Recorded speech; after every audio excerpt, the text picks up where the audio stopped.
So okay students, सो इस तरीके से हमारी एंट्री पास होंगी। फर्स्टली और गुडविल को विड्रॉ करने की, ये न्यू पार्टनर आता है तो कैश एंड कैपिटल की, एंड गुडविल को उसके कैपिटल से चार्ज करने की। अगर वो गुडविल को नहीं लेके आता तो premium for goodwill account debit, new partners capital और current account debit to sacrificing partners capital account. Means अगर उसकी गुडविल में कोई शॉर्टेज होती है तो उस गुडविल को हम उसकी कैपिटल से चार्ज कर लेते हैं। ठीक है। And student, now we solve numerical of this topic. So students, we solve question number 34. Question number 34 is A and B are partners sharing profits in the ratio of 2:1. They admit C for 1/4 share in profits. C brings of rupees 30,000 for his capital and rupees 8,000 out of his share of rupees 10,000 for goodwill. It means जो उसकी share की goodwill है वो है 10,000, but वो लेके आ रहा है केवल 8,000. ओके, इट मीन्स रुपीज़ 2,000 की शॉर्टेज होगी. So for goodwill, before admission, goodwill appeared in the books at rupees 18,000. It means जब फर्म में वो आया तो उसके आने से पहले गुडविल आपके फर्म में जो अपीयर थी वो थी 18,000 की. Give general entries to give effect to above transactions, above arrangement. तो स्टूडेंट देखेंगे इस क्वेश्चन को कैसे किया जाएगा. तो इस दिस क्वेश्चन में, इन दिस क्वेश्चन सबसे पहले स्टूडेंट जो हमारे पास पहले से गुडविल दे रखी है, मैंने बताया था कि already goodwill is appeared in the books of account. So इस गुडविल को हम लोग क्या करते हैं, राइट ऑफ करते हैं. सो एंट्री क्या होती है हमारी, old partners capital account debit to goodwill account. Okay, and यहाँ पर ओल्ड पार्टनर हमारे कौन है, A and B. So A is capital account debit, B is capital account debit to goodwill account. And total amount हमारी कितनी, 18,000. इसको हम old ratio में इनको डिस्ट्रीब्यूट करेंगे. सो 18,000 into 2/3 and 1/3 because 2 or 1 is the old ratio of old partners. So 12,000 and 6,000 being the existing goodwill written off in old partners. Next entry students, same entry, cash account debit to seize capital account to premium for goodwill account. अब कितने cash ले आ रहा है वो total आ रहा है 38,000 rupees. 30,000 as a part of capital and 8,000 as a part of goodwill. Okay, so cash account debit to C's capital to premium for goodwill account.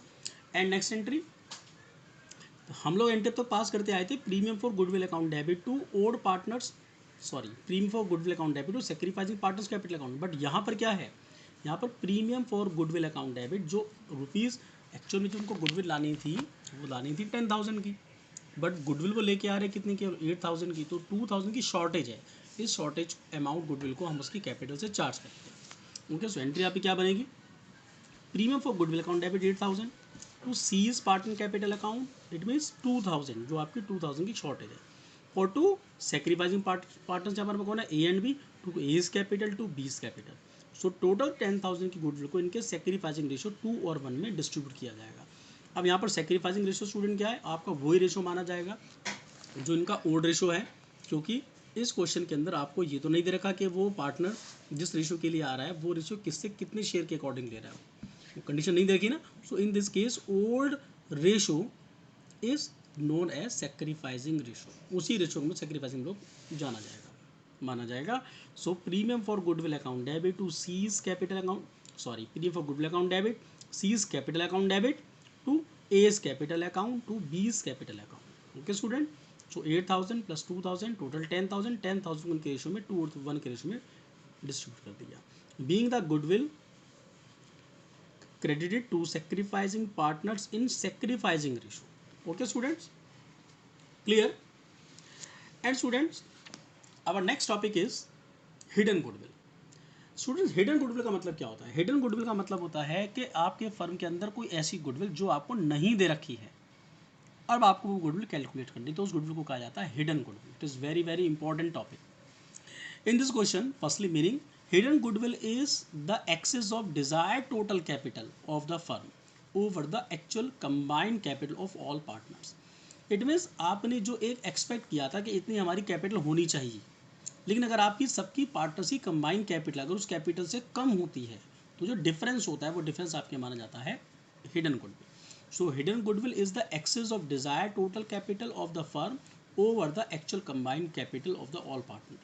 It mean मान के चलिए ए और बी 2 पार्टनर्स हैं, new partner आया, उसके आने से जो अपना शेयर के अकॉर्डिंग जो वो कैपिटल लेके आ रहा है, अगर आप उस टोटल की अगर उसके शेयर के अकॉर्डिंग गुडविल को उसके शेयर के अकॉर्डिंग अगर आप पूरे फर्म की कैपिटल निकालते हैं तो जितनी कैपिटल पूरे फर्म की डिजायर्ड होनी चाहिए, बट एक्चुअल कैपिटल जो उन तीनों पार्टनर की कंबाइन करने के बाद जो निकल के आ रही है, अगर कैपिटल कम होती है तो डिफरेंस को हम लोग मानते हैं हिडन गुडविल.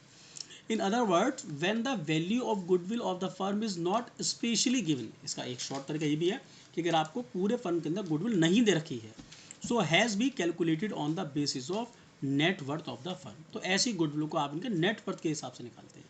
मतलब दो तरीके हैं, या तो आपकी एक्चुअल गुडविल ओके और कंबाइंड एक्चुअल कैपिटल और कंबाइंड कैपिटल में अगर आपका डिफरेंस आ रहा हो तो डिफरेंस आपको हिडन गुडविल होगी, या फिर अगर आपको क्वेश्चन में गुडविल नहीं दे रखी है सो गुडविल को आप हिडन गुडविल के फॉर्मूले से आप निकालते हैं। अब इसको समझने के लिए हम लोग इसके न्यूमेरिकल करते हैं तो आपको और बेटर क्लियर हो जाएगा।